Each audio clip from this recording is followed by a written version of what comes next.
Well, we had a eventful week, man. What's going on, Mr. David? Running around. What's up? How you? Hey, you went to the party. Yeah. Oh my God. I did. You went to the party. I definitely did. Threw a party, I definitely did. Yeah. David came over. I definitely did. Y'all niggas is crazy.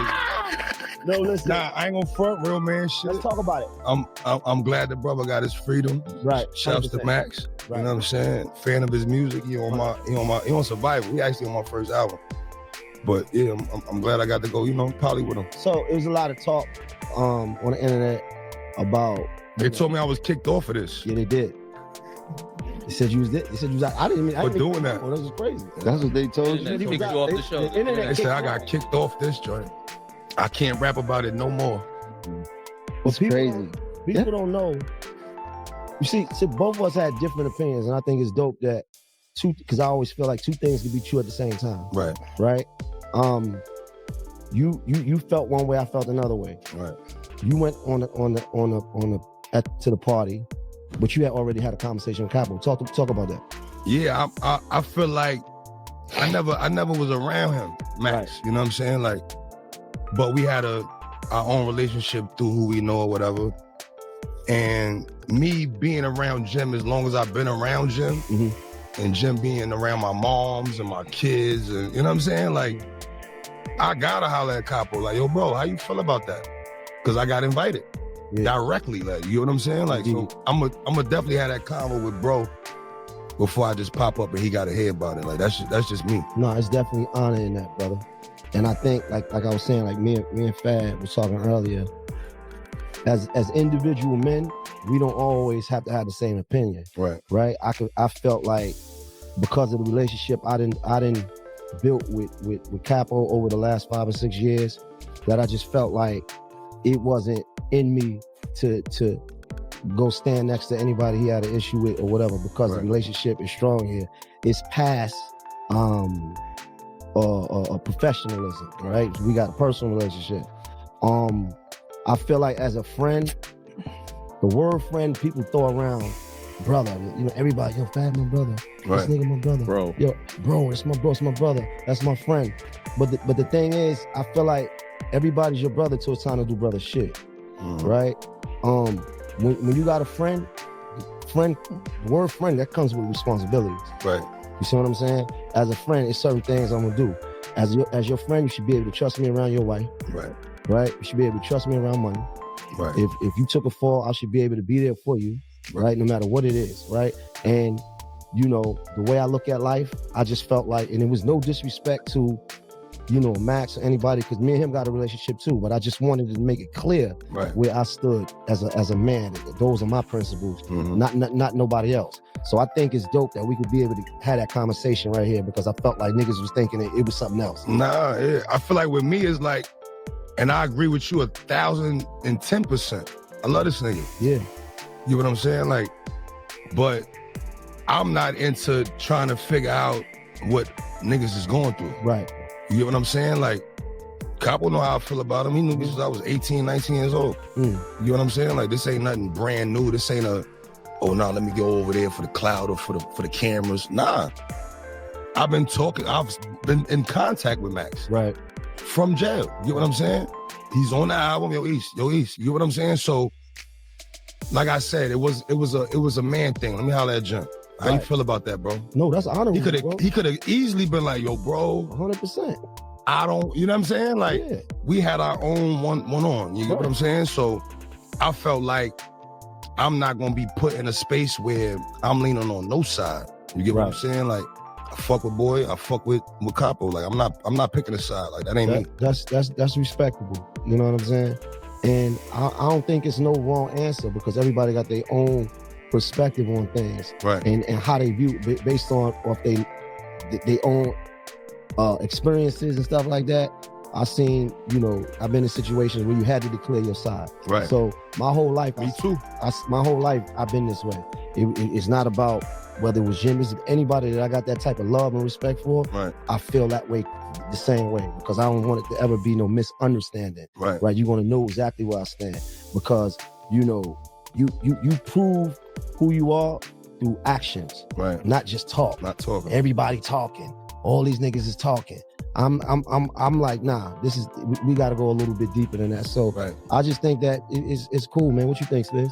I think we spoke earlier, and even a couple weeks back, I was talking about the strength of relationships, and I think we here on this, besides the podcast, we built, you know what I'm saying, a brotherhood between us. Right. And so I think that's like solid just to even check in and see if that's, you know what I mean, something that would bother you, or, you know what I mean? That's what, instead of just going and just try to figure it out later. I also think that we could look at it from our perspectives individually outside of Capo, but at the same time, this is really his experience. You know what I'm saying? This is something he went through. And you can't tell a man how to feel about something that he went through and we didn't go through. You know what I'm saying? Like people don't really understand the principle until it's done to them. You know what I'm saying? So like when it happened to them, then they could get it. It changed. When it's something outside, it's easy to tell somebody, yeah, let that shit go, or you know what I'm saying? That's not your call. Right. So whenever he do let it go, if he do or not, you know what I'm saying? We in support of course, of letting shit go and moving forward, but at the same time, it's going to take everybody's time on their time. You know what I'm saying? It's not about the internet or that ain't no our group thing, man. No, that's not. Really that's how you feel in your own. No matter how you feel, I feel like I want us, New York as a whole, to be unified. I can't wait till we all in a room together, right? Because we all got our own relationship, and I don't think niggas give us the credit for actually starting to come together and band together and have in unity in New York. Everybody was running around screaming about New York don't have unity, right? And we all came together, and we all individual artists, individual fathers, individual niggas, and we learned how to have brotherhood and still balance our individual craft. So I can't wait to the day that we all, you know what I'm saying? It's like we New York, period. Right. You know? But everything is gonna happen in its time. Facts. You know? For weeks, the city's been watching this storyline unfold like a high-stakes chess match. Every move, every comment, every post feels calculated. Max B's return to freedom reignited conversations many thought were buried. The same old names, Dipset, Bird Gang, Wave Gods, started floating back into rotation. And just as the buzz reached its loudest point, Jim Jones made his move. Without warning, Jim dropped a brand new podcast called Let's Rap About It. No teaser, no build-up, just a surprise launch right in the middle of Harlem's biggest conversation. It was a brilliant play. He didn't have to address Max directly, he just needed to be visible to control the microphone while the streets debated his silence. The podcast's timing was too sharp to be coincidence. It was strategy. But here's where things got even more interesting. Jim didn't host it alone. He brought on Mayo, his sharp-tongued co-host known for pushing boundaries, and Dave East, Harlem's new generation star, who'd just been spotted at Max B's welcome home dinner. The setup was perfect. Tension, history, and Harlem all in one room. Most podcasters avoid the topics that could turn awkward. Jim's team did the opposite. They embraced the storm. Mayo wasted no time. He jumped straight into the heat, bringing up Max's name within the first few minutes of the episode. The shift in the room was instant, a mix of tension and curiosity that you could feel through the speakers. Jim, meanwhile, stayed composed. No reactions, no interruptions, just that poker face he's mastered over the years. He didn't need to speak for people to read between the lines. The silence itself said enough. This was chess, not checkers. Then halfway through the episode, the energy changed again. Fabulous joined the conversation, smooth and unbothered as always. For years, fans had wanted his take on the Jim and Max situation, and this was finally it. But instead of picking sides, Fab brought clarity. He reminded everyone that brotherhood doesn't disappear, it just gets complicated. By the end of that first episode, one thing was clear. This wasn't just another podcast, it was a statement. Jim Jones had found a way to stay in control of his narrative without ever saying Max B's name. From the moment the camera started rolling on Let's Rap About It, the energy felt unpredictable. You could tell this episode was going to go somewhere deeper than gossip or headlines. The chemistry between the hosts, Jim Jones, Mayo, and Dave East, was thick with unspoken history. Everyone in that room had Harlem in their DNA, and that meant every topic carried weight. At first, it played out smooth. The conversation bounced between industry updates, new releases, and light banter. But anyone watching could see it coming, the inevitable turn. The moment Mayo brought up Max B's welcome home dinner, the tone shifted immediately. The air got heavier, and even through the screen, you could feel the pause. "Dave, you pulled up to Max's dinner, right?" Mayo asked, his voice casual but loaded. The room went still. Jim didn't say a word. Dave leaned back in his chair, smirked slightly, then nodded.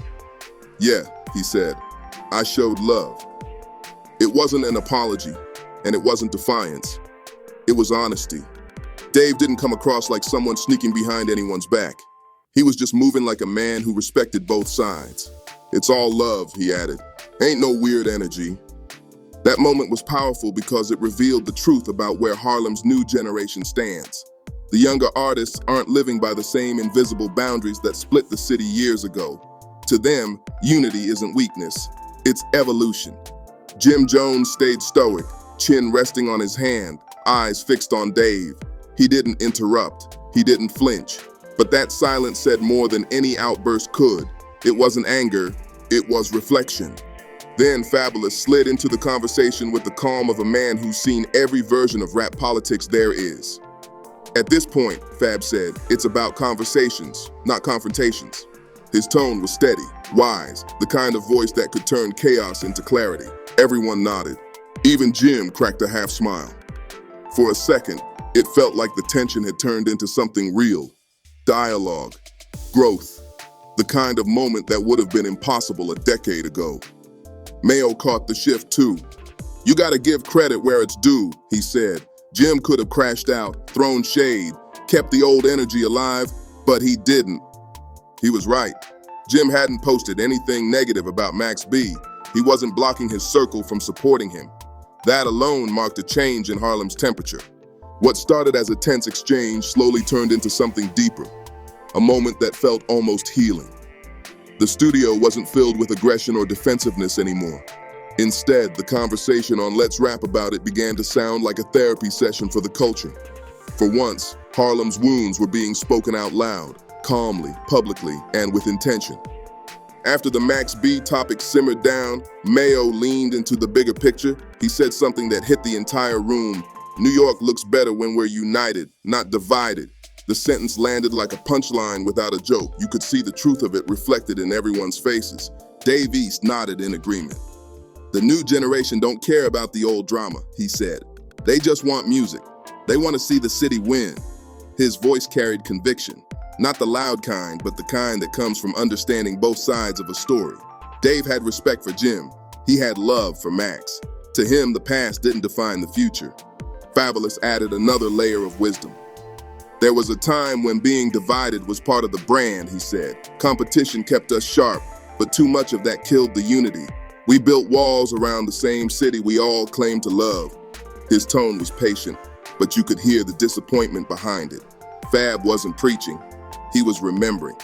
Jim Jones sat quietly through most of it, occasionally glancing toward the floor or the mic. Every so often, he'd let out a quiet fax under his breath. It was subtle, but powerful. For someone whose entire career was built on confidence and command, seeing him in quiet reflection was a rare sight. Then Mayo brought up a hard truth. When you look at what Max represented, that wave energy, it wasn't just music. It was Harlem's creative soul. That energy inspired a whole generation. But somewhere along the line, that got lost. The room went silent, not in discomfort, but in understanding. Nobody interrupted. Even the production crew behind the cameras stayed still. The weight of that observation needed space to settle. Jim finally broke his silence. "Sometimes history gets twisted," he said. "People forget what was really going on back then. It wasn't all love, but it wasn't all hate either. It wasn't an apology, but it wasn't denial either. It was honesty, the kind you only get from time and distance." By the time the cameras hit the halfway mark, the tone had shifted from confrontation to clarity. But Mayo, never one to let things get too comfortable, brought the conversation back to the heart of the matter: loyalty, perception, and standing on your principles. He looked at Dave East, straight-faced. "So when you showed up to Max's dinner," he said, "you knew the internet was going to twist it, right?" Dave leaned forward, elbows on the table, the microphone catching the edge in his voice. "Of course," he said. But I ain't scared of that. I'm cool with Jim. I respect Max. That's it. It wasn't defensive. It was firm. That simple statement, spoken calmly, carried the weight of generations of Harlem politics. Dave didn't raise his voice. He didn't explain himself twice. He just let it sit there, heavy and final. Mayo nodded slowly. Most dudes would have folded on that answer, he said. That's real. In a scene where loyalty is often measured by silence and separation, Dave's openness was refreshing. He wasn't chasing clout. He was choosing honesty. His presence on that couch symbolized something bigger, a bridge between eras. He'd grown up listening to Dipset and wave music, but he wasn't here to inherit their beef. Then Fabulous stepped in, his calm tone cutting through the tension like sunlight through blinds. That's what being solid looks like, he said. You can respect both sides without picking one. People think peace is weakness, but it takes more strength to stay neutral when the streets want a reaction.